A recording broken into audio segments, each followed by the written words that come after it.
In the wild heart of the concrete jungle, Madison Square Garden, emerges another spectacle of raw, unadulterated combat. Tonight, the UFC unfurls its banners for the 295th time, a pay-per-view colossus that promises to shake the very foundation of New York City. In a whirlwind of fists and fury, the light heavyweight championship dangles like a golden carrot with Alex Poton Pereira, the former middleweight maestro, locking horns with the 205-pound sovereign samurai, who actually never lost his belt, Yuri Prochazka. As a city that never sleeps braces itself, the co-main event throws another explosive concoction into this mix. Sergey Pavlovich and Tom Aspinall, two behemoths of the heavyweight division, collide in a clash of titans, as the interim title fight was born by a twist of fate and a John Jones injury. In the grand tradition of gladiatorial contests, UFC 295 stands as a monument to the modern warrior. Tonight, legends will be written in sweat and blood, and Madison Square Garden will bear witness to the raw, unyielding spirit of the Ultimate Fighters. Welcome to the King of the Casuals, where only the brave dare to tread. This is King of the Casuals, episode 109 for UFC 295. A symphony of chaos and courage, while the samurai lurks from the shadows of emptiness to take back what he never lost. Now we have the main event, which is the one I'm most excited for. A fight I'm most excited for in a long time. Yep, Yuri Prochazka versus Alex Pereira. The samurai, Yuri Prochazka, who actually didn't lose his title by loss. He gave it up because he got injured. Didn't want to hold the division up. But,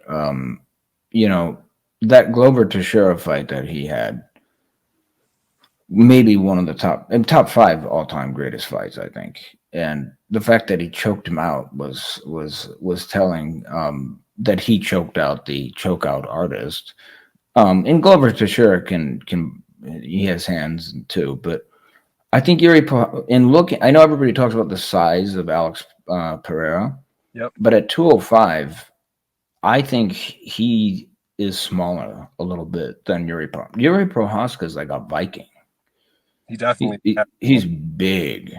And I think his mentality is not that.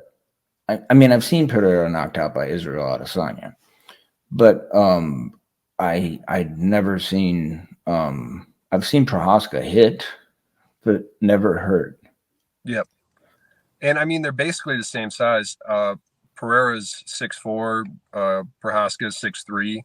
But Prochazka just looks way bigger. Yeah, he could fight at heavyweight easy. Yeah, he's a big boy, and he's got a 1-inch reach advantage. He's 5 years younger at 30. Which is interesting. Yeah, absolutely. But at the end of the day, Alex Pereira is one of the greatest strikers of all time, and he is. He's fought the who's who in kickboxing, and he's fought a ton of people in the UFC, and it's hard. It would be hard to bet against him if this is going to be a purely striking match. Right? I don't think it will be. I think, and remember though, here's where I think the X factor is. Prochazka has bizarre striking and movement. You know what I'm saying? One of those weird ones where he remember when he threw a spinning elbow and knocked out that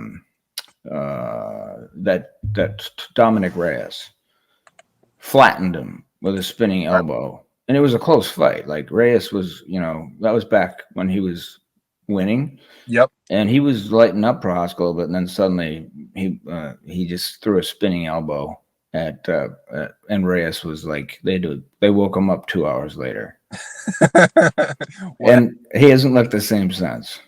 Yeah, that can steal your soul, your confidence, everything. So it takes a while to get back. Yeah. I like both these fighters a lot. I think that left hook of Alex Poton Pereira is scary. I think he's moved up from 185 to 205, and he's had one fight against Blachowicz. That went the distance, though. He didn't finish Blachowicz. Well, let's take a look here. I know that he's gotten better quickly at his ground game. Yeah, I mean, he's working with Glover. I mean, those guys Yeah, are pretty. but yeah, Blahovich. Yeah, yeah. He decision 3 round. yeah. So if you think about that, he couldn't knock out Blahovich. He's Yep. not. He's not knocking out Yuri Prohaska. Yeah. And then, I say that and then watch first round, but I do think Yuri Prohaska takes a lot more chances. He's a very awkward fighter, but very unpredictable. And my belief is that because Alex Pereira comes from a Muay Thai kickboxing background, he's very much more of the science. It's almost like boxing, but not quite. But he's not going to be used to seeing such unconventional. Like Prohaska's like a giant Michael Venom Page without a lot of the acrobatics. He's very weird the way he will strike. but the thing is you also got to take into effect the experience that Pereira has in his computer, right? Like he has so much more data from his fights. Like I don't think Has he seen this guy? But has he seen this type of fighter? Is what I'm saying. I couldn't say one way or another. I haven't watched his fights, but I'm sure he's got like almost 100 kickboxing fights. Right, but this is an MMA fight. That's true. There's a lot more considerations that you have to take. I mean, it's going to change your stance. There's a lot of different things that's going to change when you move it from kickboxing to MMA. But from a purely striking perspective, like I don't know if you can surprise him with a style or your movement. I feel like with his experience, he's going to be able to make adjustments just because he has so much more data than an average fighter, I would imagine.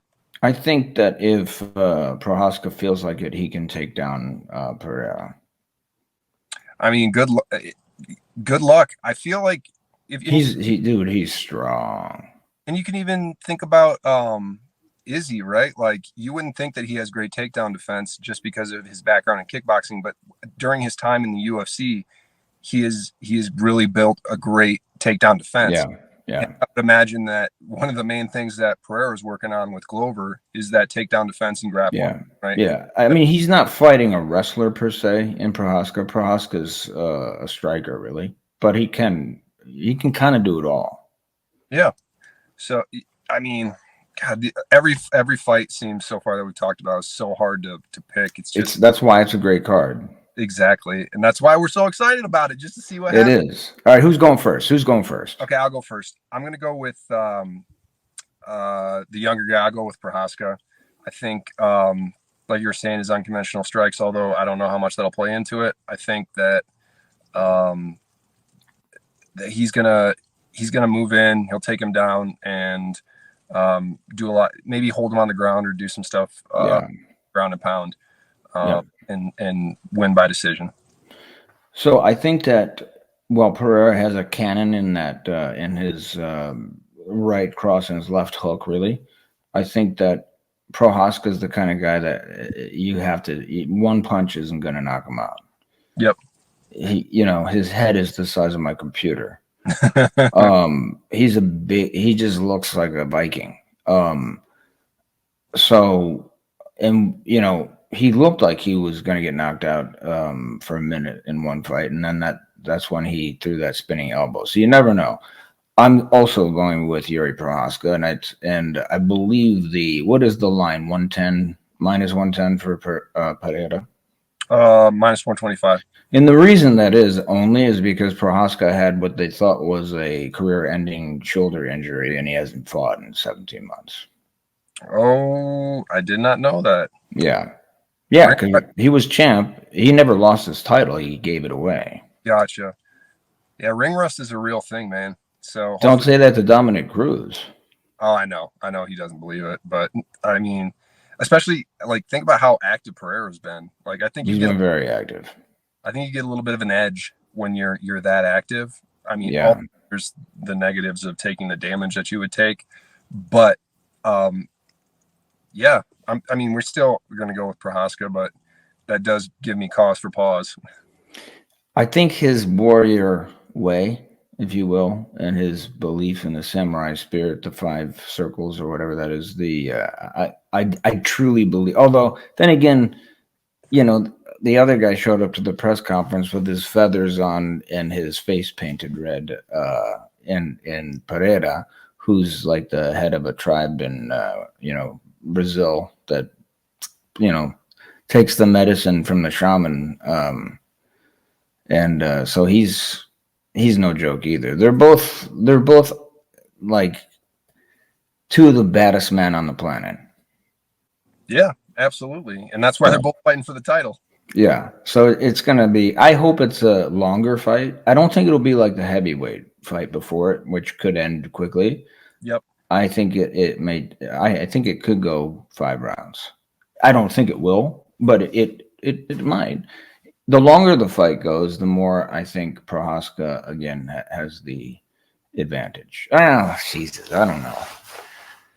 We're all over the place, man. I don't. Truthfully, I don't know how any of this stuff. Nobody does, but like, fuck, it's so exciting.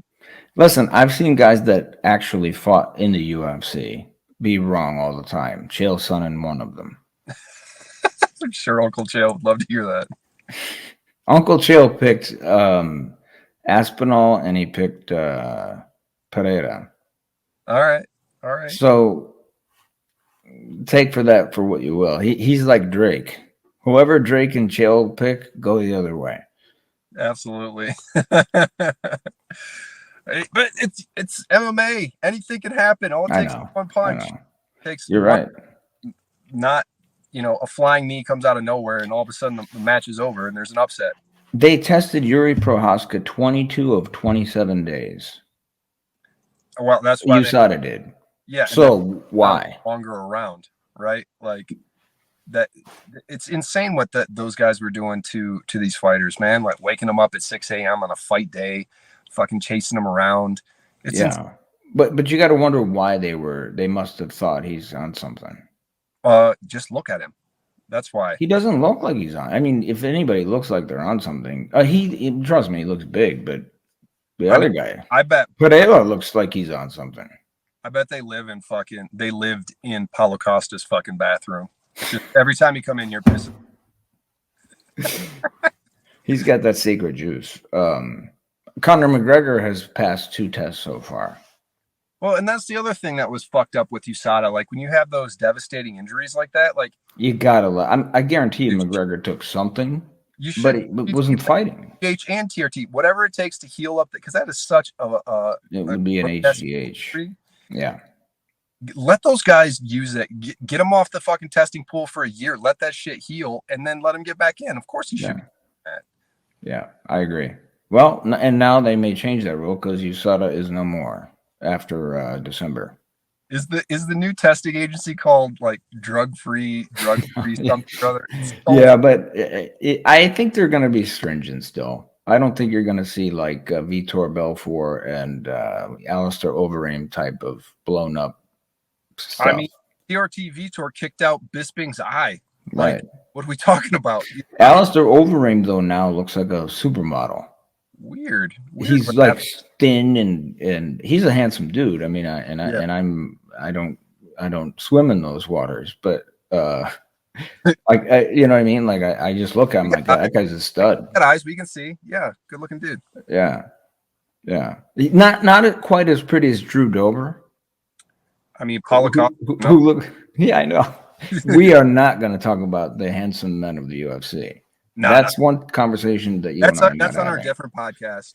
Yeah, I even gave Luke Rockhold credit for at one time being not a bad looking guy, and because he modeled and stuff. But he's such a dick that it takes it all away. Yeah, he's not a very likable guy.